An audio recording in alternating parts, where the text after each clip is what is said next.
Então, maravilha. Ó. Primeiro, vamos entender o que significa, né? Essa palavra em inglês é uma abreviação.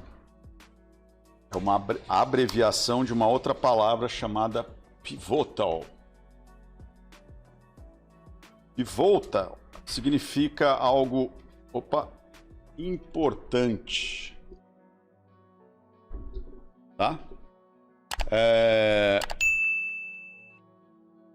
O primeiro cara que desenvolveu o conceito dentro do mercado financeiro, essa palavra é usada em diversos, né, em diversos contextos. No mercado financeiro, o primeiro cara que falou sobre isso foi um tal de Jesse Livermore. E aí eu vou começar pela explicação dele. Não existe somente uma explicação para esse conceito, tá? Mas o primeiro cara que, vamos assim dizer, pelo menos do que eu li até hoje, ele foi o primeiro a falar desse conceito. E é o que a gente vai conversar agora. Mas existem inúmeras definições, eu vou passar por todas elas, tá? Então, olhando no gráfico, o que esse cara utilizava de conceito, né, para falar assim, olha, isso aqui é um ponto importante. De que forma ele analisava o mercado para definir o que era um ponto importante e como é que ele iria utilizar isso. Tá? Então, na época, né, isso aqui, essa pessoa operava o mercado financeiro há mais de 100 anos atrás. Tá? Quando ele desenvolveu o conceito, as pessoas faziam um gráfico na mão, como fez já o nosso amigo Márcio. Ia lá, fazia o desenho com a folha quadriculada de papel, né? E todo dia atualizava esses dados. Ele também foi um cara que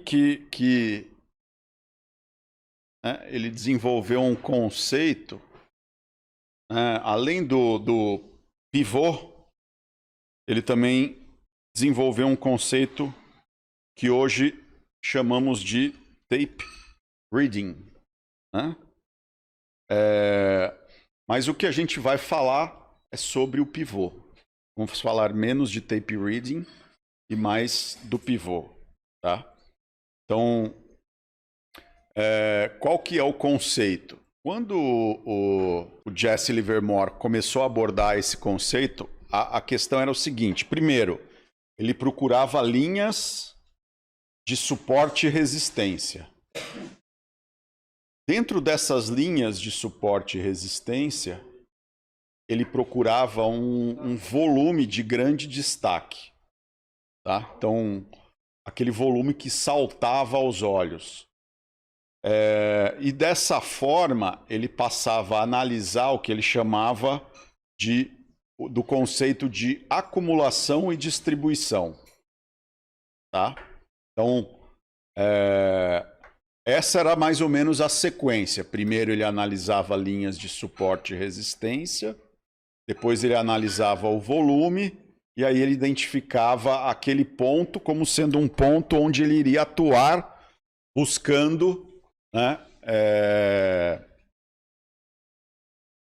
obviamente, fazer dinheiro no mercado, seja em composições compradas ou composições vendidas. Então, vamos aqui tentar trabalhar um exemplo para a gente poder entender o conceito, né?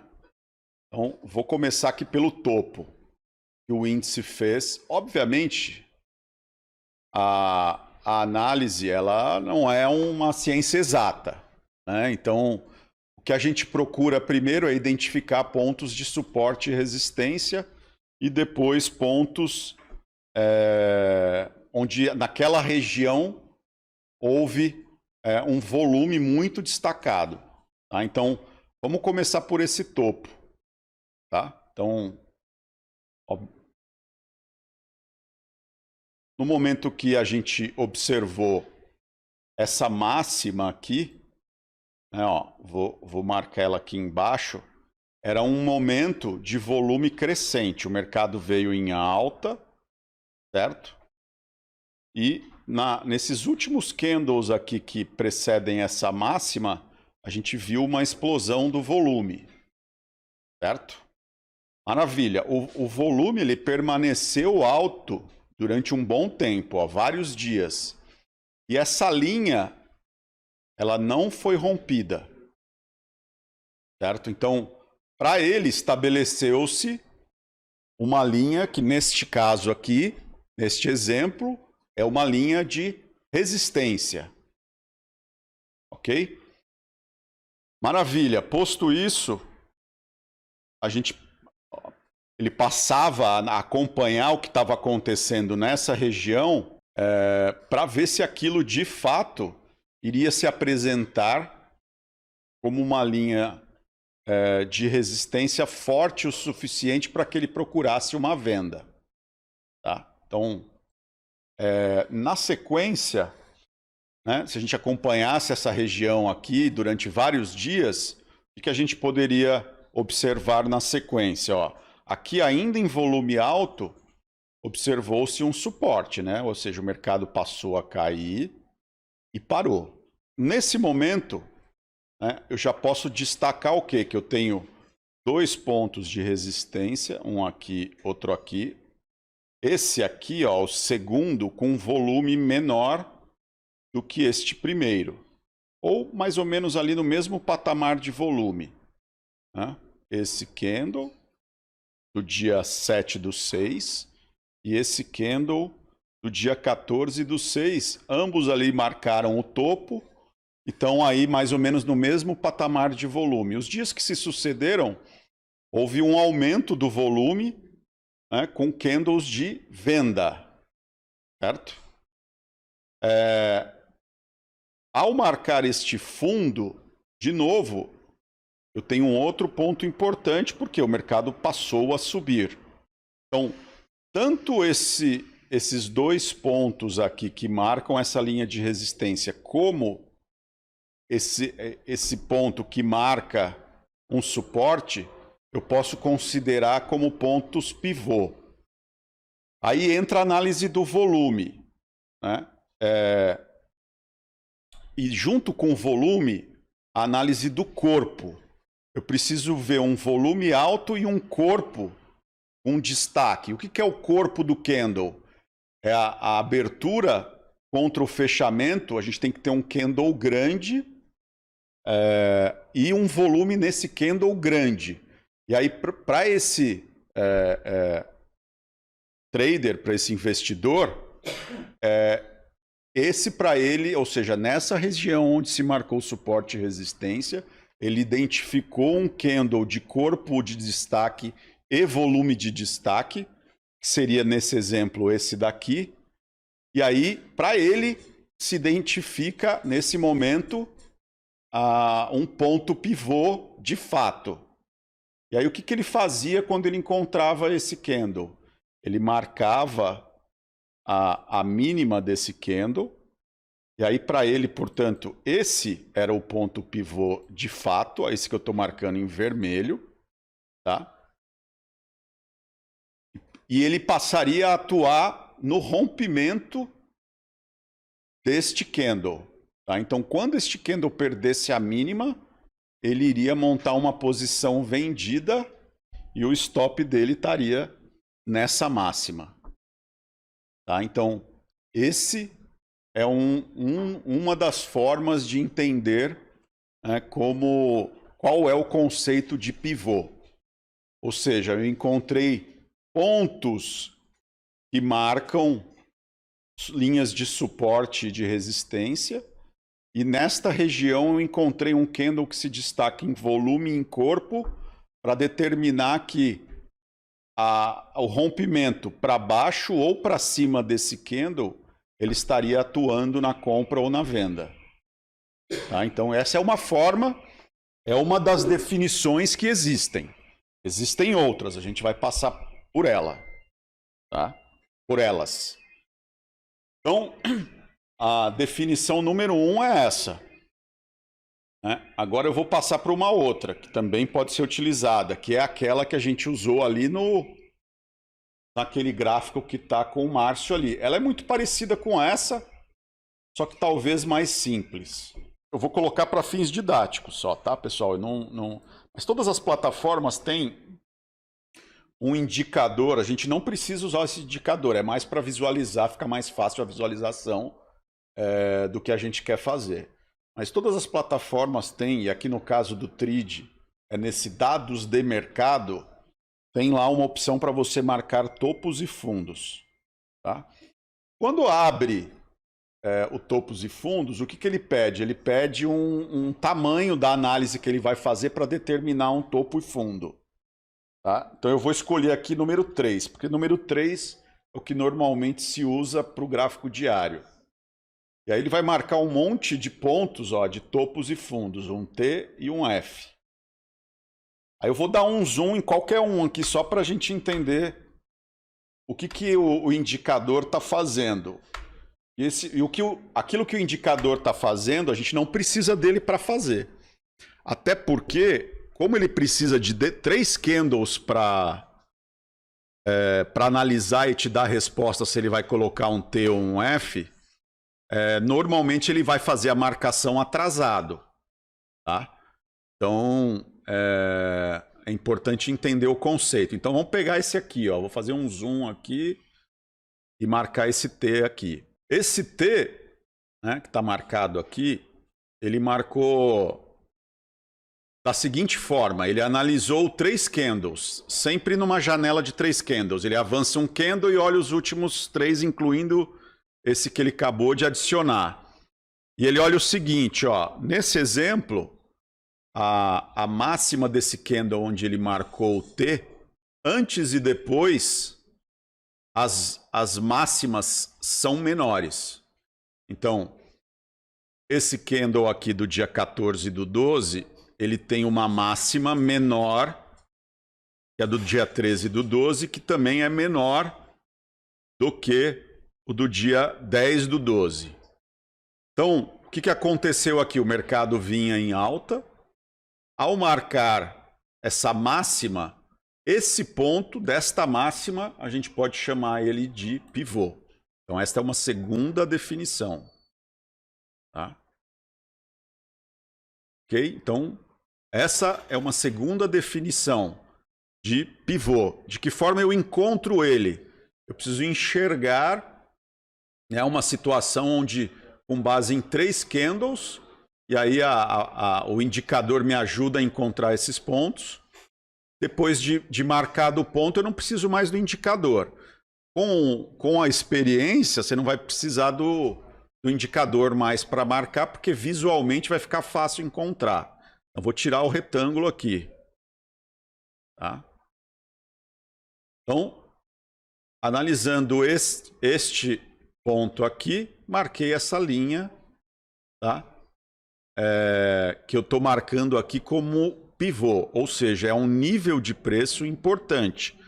Por que é um nível de preço importante? Porque o mercado seguia em alta e ele mudou de direção. Se ele mudou de direção, aquele é um ponto importante. Havia, nesse caso, demanda até esse nível de preço. Pode ter acontecido 2 coisas nesse nível de preço aqui, que é o 111,340. Ou aqueles que estavam com urgência de comprar, né, desistiram desta urgência, ou aqueles que estavam dispostos a vender passaram a ter mais urgência do que aqueles que compravam. E aí, portanto, o mercado mudou de direção. Se o mercado mudou de direção, esse ponto é um ponto importante. Ok? Eu posso juntar essa lógica também com volume, mas não necessariamente. Aí é um pouco da experiência de todo mundo. Então, no caso, aqui eu não vou para montar a análise toda, eu não vou usar o volume. Tá? Vou usar só o conceito de máxima e mínima, se é maior e menor que a anterior. Então, de novo, o indicador de fundo me ajuda a marcar esse outro aqui, ó. Certo? Então, marquei este outro fundo como sendo um pivô importante, ou seja, o mercado caía, em um certo momento ele mudou de direção. Ok? Então, maravilha. Como que eu fiz ali aquele gráfico que está na tela do Márcio? Foi o primeiro, eu chamei o gráfico semanal. Né? Se eu olhar aqui o gráfico semanal, vocês vão ver que pô, salta aos olhos esses dois pontos que eu marquei. Né? Ó. Supondo que eu estou marcando da esquerda para a direita, lembrem-se que quando a gente começou a marcar, esse fundo ele não existia. Lá em dezembro, esse fundo não existia. Então, eu vim marcando os pivôs conforme o mercado foi caindo. Né? Então, se eu fosse marcar os semanais aqui, o que eu faria? Ó, começaria a marcar por esse topo. Tá? Aí eu poderia marcar ó, esse fundo. Existe uma regra precisa? Não, é algo que com o tempo a gente acostuma. Né? Então, um muito próximo do outro também não faz muito sentido, né? Porque a gente está falando de uma região, não é aquele preço específico que é importante. É a região que está próxima a ele que é importante. Então, suponha que eu tivesse marcado esse aqui ó, no passado. Veja como eu estou analisando da esquerda para a direita. Veja conforme a gente vai marcando essa importância, né? Que gera uma mudança de direção do preço, ela se repete. Né? Quando eu começo a marcar da esquerda para a direita, eu vou vendo a minha direita que aquela importância ela se repetiu. Né? Então, se a importância se repetiu, isso significa que aquele ponto é de fato super forte. Né? Ou seja, ele é muito importante mesmo. Então, por exemplo, poderia ter marcado esses que né, explodem facilmente a nossa vista. E aí eu posso passar para o diário. O que normalmente eu faço? Foi o que eu fiz ali naquele gráfico atrás, daqui atrás. Então, o que pode ser feito? No momento que a gente marca o semanal, eu vou dar uma importância maior para ele do que o diário. Eu posso vir, por exemplo, e mudar a cor. Tá? Então, eu posso marcar, por exemplo,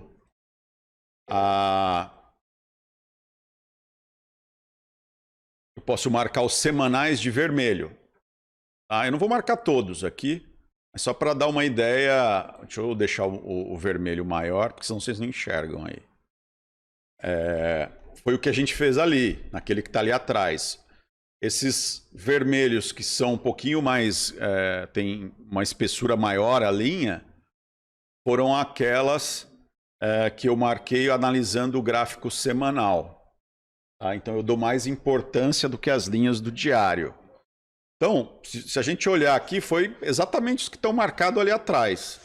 Olha lá, o 111,340, acho que está ali, tem uma pequena diferença, tá no, eu não me lembro agora se está no 500 ou no 400, está alguma coisa ali.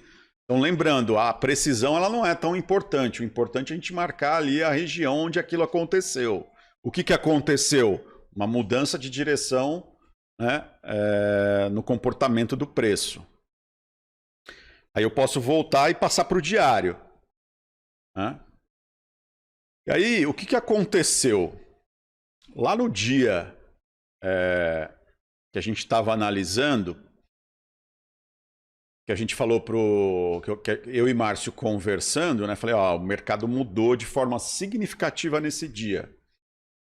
Então, pensa que já estava tudo marcado essas linhas, e a gente acompanhando o gráfico e o mercado todo dia. Então, ele tinha marcado esse fundo, ok? E ele veio e marcou esse segundo fundo aqui, com esse candle gigantesco, né? De novo, tem um corpo e um volume de destaque. Eu nunca comparo o volume com candles distantes. Eu sempre olho ali, é assim que se analisa volume, com os candles que estão na proximidade. Ok? Então, não vou comparar o volume deste candle aqui com o volume do candle que está lá para trás, longe, distante. Eu tenho que analisar próximo. sei lá, 5, 6 candles próximos, antes ou depois, eu posso comparar o volume. Eu não vou olhar muito tempo para trás. Então, se a gente voltasse lá na definição do Jesse Livermore, esse seria um candle, ó, esse candle aqui, como sendo aquele que ele, no passado, chamava de pivotal point. Né? Assim como foi este daqui e assim como foi este daqui. Então, onde que ele iria operar? Nesses três que saltam aos olhos aqui. Ele operaria no rompimento desse candle. Na máxima dele, ele entraria, nesse caso, comprado, abaixo, vendido. Para fins de análise que a gente está fazendo aqui agora, a gente observou que, olha, o mercado fez uma queda agressiva aqui nesse dia, com volume e corpo significativos, e parou. No dia seguinte, foi esse dia aqui, nesse dia 6 de janeiro, o que aconteceu? Quando a gente olhava a agressão do dia todo, o dia todo prevaleceu a agressão de venda, né? E o dia fechou em alta. Então foi o que eu falei para o Márcio, tem uma distorção muito grande, aí absorveram, né, muito as agressões de venda nesse dia, que foi o dia 6 de janeiro. Eu falei, ó, o mercado, dado que ele marcou um fundo, marcou um segundo fundo e teve esse comportamento de divergência entre a agressão e o comportamento do preço, ou seja, tinha muito vendedor agredindo venda e o mercado subia. Ora, se isso estava acontecendo, havia ali uma divergência entre o que as pessoas, os players estavam mostrando querer fazer e aquilo que estava de fato acontecendo. E todos os dias na sequência foram só alta, tá? E a gente deu esse alerta lá no dia para quem estava ao vivo conosco. No fechamento do dia 6 de janeiro, a gente falou, ó, o mercado está diferente. Aí, uns dias que se seguiram, aconteceu a mesma coisa no dia 7, aconteceu a mesma coisa no dia 8, e aí o mercado passou a só subir, não parou de subir mais. Está subindo até hoje. Tá? Então, respondendo à pergunta da Jaqueline, que foi, ó, é melhor fazer no diário, no semanal, no mensal? Na minha visão, não existe uma fórmula, tá? O que a gente quer é encontrar momentos onde o comportamento do preço se repete a algo que ele fez anteriormente. Basicamente é isso. Essas linhas que a gente traça, né? A gente pode tanto chamar de pontos pivô, como é o caso aqui, como linhas de suporte e resistência. O nome tanto faz. Né? O fato é, o que a gente quer observar? Que houve uma mudança no comportamento do preço. O mercado está sempre procurando liquidez, né? E os players eles atuam com base na informação preço. Certo? Eles tomam decisão de comprar e de vender com base no preço. E, obviamente, em todas as expectativas relacionadas a esse preço. Portanto, não existe uma fórmula. A gente só está tentando encontrar um comportamento que, de alguma forma, vai nos passar uma mensagem. Tá? Lá para o Jesse Livermore no passado, qual era a mensagem que ele procurava? Se o mercado estava acumulando ou se o mercado estava distribuindo. Tá? A gente tem que tentar procurar, né, nessas linhas de suporte e resistência a mesma coisa. Eu tenho que procurar encontrar o mercado está acumulando ou o mercado está distribuindo. Esses dois conceitos são importantes porque é conhecido e aceito que a acumulação precede a alta. Tá? E a distribuição precede a baixa. Então, se eu observo que o mercado está acumulando, o que eu vou buscar fazer? Eu vou buscar comprar no suporte, entre outras estratégias e entre outras possibilidades. Uma delas eu vou procurar comprar no suporte. Se eu estou observando né? Que é isso que está acontecendo. E se eu estou observando que está acumulando, que o mercado está trabalhando uma distribuição e não uma acumulação, o que eu vou procurar fazer é vender na resistência, certo? Entre outras formas de atuar, essa é uma possibilidade. Como diz o Márcio, não tem ninguém certo nem ninguém errado no mercado.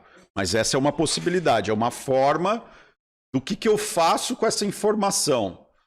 Então, como é que a gente observa se é uma acumulação ou uma distribuição? Analisando essa região aqui que a gente viu o fundo do Bovespa, normalmente a gente vê um crescimento do volume quando o mercado está negociando próximo a uma linha de suporte. E a gente vê uma diminuição do volume quando o mercado está negociando numa região de resistência.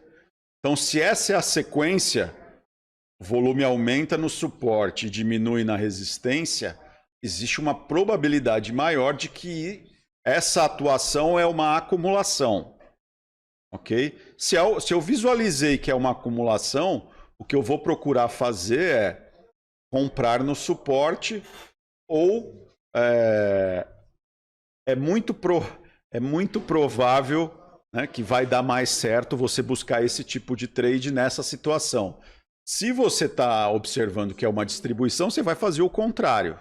Você vai buscar vender, né? E como que é a característica da distribuição? É o inverso da acumulação. Eu vou ver maior volume nas regiões de resistência e menor volume na região de suporte. Ou seja, o mercado ele atua de forma distinta nessas regiões e isso é que vai caracterizar se é uma acumulação ou uma distribuição. Então, se a gente olhar aqui esse fundo, né, aqui houve um aumento do volume nessa região próxima ao suporte e houve uma diminuição do volume nessa região aqui da resistência. E isso se repetiu aqui.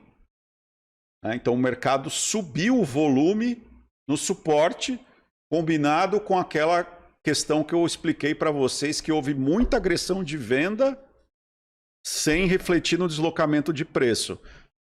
O mercado agredia a venda e alguém absorvia, né? O comprador ele deu liquidez para agressão de venda até acabar a liquidez da agressão de venda. Tá? Então, com isso, a gente vê de novo que essa combinação mais volume, né? Agressão não desloca preço, mais volume. Provavelmente essa agressão não desloca preço aqui também aconteceu. E nesse topo, menos volume, tá? É isso que deu a característica de que esses três pontos juntos, né, confirmam que o que está acontecendo é uma acumulação. E aí isso se verificou, de fato, no que aconteceu do preço depois. Tá? Então, a gente já viu duas definições. A primeira lá do Jesse Livermore. A segunda é essa que eu acabei de explicar para você. Encontramos os pontos de topos e fundos, marcamos essa região e passamos a analisar o que acontecia com o preço nessa região. Eu posso manter isso marcado, né, e diminuir no tempo gráfico para quem opera tempos gráficos menores. Eu posso passar para os 60 minutos e buscar marcar também o que está acontecendo, né?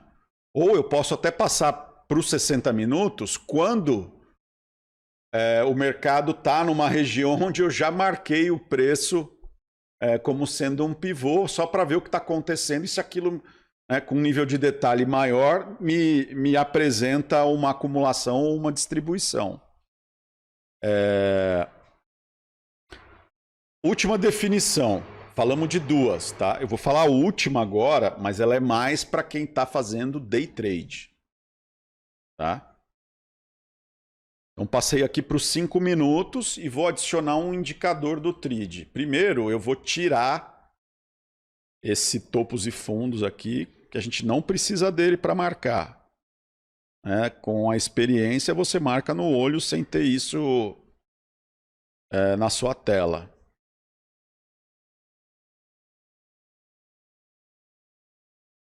Então, aqui desabilitar. Pronto.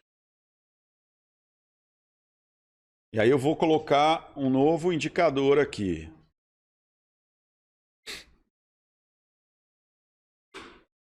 É uma terceira definição de ponto pivô. E ela é definida como um indicador. Tá? Vamos ver aqui se eu tenho. Então, qual que é a definição deste indicador? O indicador, todo dia, ele vai calcular, com base nos dados do dia anterior. Então, hoje, dia 15, ele está pegando os dados do dia 14. Então, os dados do dia 14, quais são? Ele vai pegar a máxima, tá? Somar com a mínima, somar com o fechamento e dividir por 3. Ok? Essa linha, eu vou mudar de cor ali, porque senão vocês não vão enxergar nada. Vou botar ela amarela. Vou aumentar aqui a espessura. Então, no momento que ele fizer essa conta, pro dia 15, com base nos dados do dia 14, ele vai marcar essa linha pivô. Tá?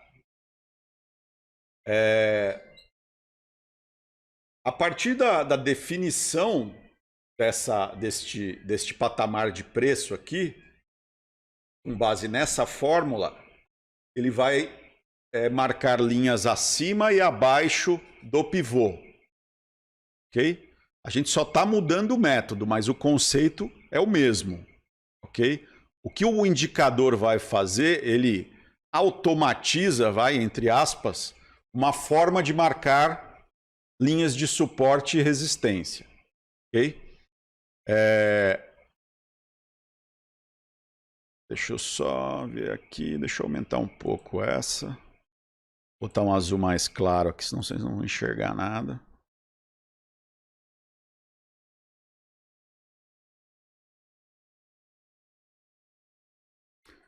Então, maravilha. Veja que o dia 15 o índice abriu com um gap, né? Ao abrir com um gap, veja como o pivô ele ficou bem distante, porque ele está sendo calculado com base nos dados do dia anterior, ele ficou bem distante do preço de abertura. O preço de abertura ele já abriu praticamente no primeiro nível de resistência. Tá? E veja como esse primeiro nível de resistência, de fato, ele está bem importante, né? Porque o mercado está o dia todo trabalhando nesse patamar de preço. Então, beleza, como é que eu vou usar isso aqui agora?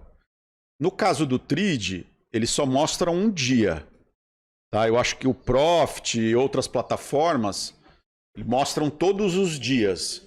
Então, esse indicador ele me dá duas informações, né?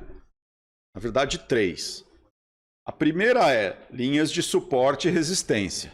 Que a gente já aprendeu a marcar de uma outra forma. Né? De duas formas. Existem inúmeras, eu expliquei para vocês duas. Mas se a gente olhasse vários dias, a gente vai ver que o pivô ele mostra uma tendência. Vários dias de pivô vai me dizer se o mercado, quando eu tenho cada vez pivô mais altos, o mercado está em tendência de alta. Então tenho já duas informações, linhas de suporte e resistência, tendência, certo? E por último, volatilidade. Por quê? Como ele utiliza a diferença entre máxima e mínima do dia anterior, cada uma dessas linhas que ele marcou abaixo e acima da linha amarela, que é o pivô, as azuis são as linhas de suporte e as verdes são as linhas de resistência. Como ele está marcando com base na diferença entre máxima e mínima do dia anterior, isso também é uma informação de volatilidade, né? Ou seja, nos dias em que a diferença entre máxima e mínima for muito alta, nos dias seguintes as linhas de suporte e resistências vão estar mais distantes da linha do pivô. E o inverso é verdadeiro. O dia que a diferença entre máxima e mínima for baixa, no dia seguinte, a linha de suporte e resistência vai estar me marcando aí uma distância menor do pivô. Ok? Então, o próprio indicador me dá 3 informações, um só indicador. Ele me dá tendência, né?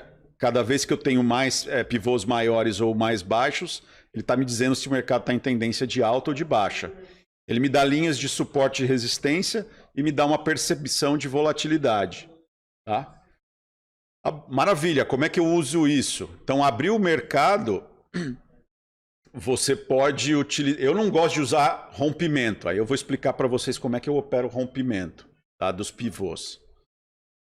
Eu já expliquei isso aqui numa outra oportunidade, mas um exemplo, o mercado hoje ele abriu acima da primeira resistência. Uma forma de atuar o mercado rompeu abaixo dessa linha, você vai entrar vendido. O mercado rompeu de baixo para cima a linha, você vai atuar comprado. Como que eu gosto de fazer? Eu espero romper, tá? Então eu não entro quando ela cruza a primeira vez, e eu vou esperar acontecer um pullback abaixo dessa linha. Tá? Então quando é que aconteceu o primeiro pullback abaixo da linha verde? Foi aqui, neste candle. O mercado, vamos lá, o mercado abriu, caiu, ele não fechou abaixo, né? Ele fechou abaixo, desculpa, nesse candle aqui. Aí ele voltou a fechar acima. Aí ele voltou a fechar abaixo. E aqui assim, quando fechou esse candle, foi a primeira vez que o pullback fechou abaixo desta linha. E aí, por exemplo, é uma forma de atuar utilizando-se do pivô. Quando concluído um pullback abaixo desta linha, você vai atuar vendido. Quando completar um pullback acima da linha, você vai atuar comprado. Vamos supor, né, que eu resolvi vender nesse candle aqui. Tá? Vamos supor que o mercado estivesse continuando a cair. Se o mercado continuou a cair e eu estou vendo que ele está chegando próximo a esse pivô aqui no 113.700, o que que eu espero? Se a gente já entendeu que ele está marcando linhas de suporte e resistência, supondo que o mercado estivesse caindo e chegando próximo ao 113.700 e eu estou vendido, qual é a minha forma de atuar? Para mim, é um bom ponto de saída. Um pouco antes do pivô, eu vou zerar minha posição. E aí eu vou deixar o mercado me mostrar como é que ele vai atuar naquela região do pivô. Tá? Então, a gente já viu 2 formas de utilizar a linha. Uma, eu opero o rompimento da linha e eu espero um pullback acima ou abaixo. A outra eu já estou posicionado e utilizo a linha como uma referência para sair. Tá? Então, já aprendemos a utilizar de 2 formas esses pivôs, que nesse caso eu só uso para o day trade. Tá? Se eu estou fazendo day trade e tem aquelas outras linhas que eu marquei nos dias anteriores, com base nas outras definições de pivô, eu posso atuar da mesma forma que eu acabei de explicar. Eu posso, no day trade, esperar, ver o que o mercado vai fazer naquela região. Se ele romper, eu espero um pullback acima para comprar, abaixo para vender. Tá? Então, as linhas de suporte e resistência no intraday eu posso utilizar desta forma que eu acabei de explicar.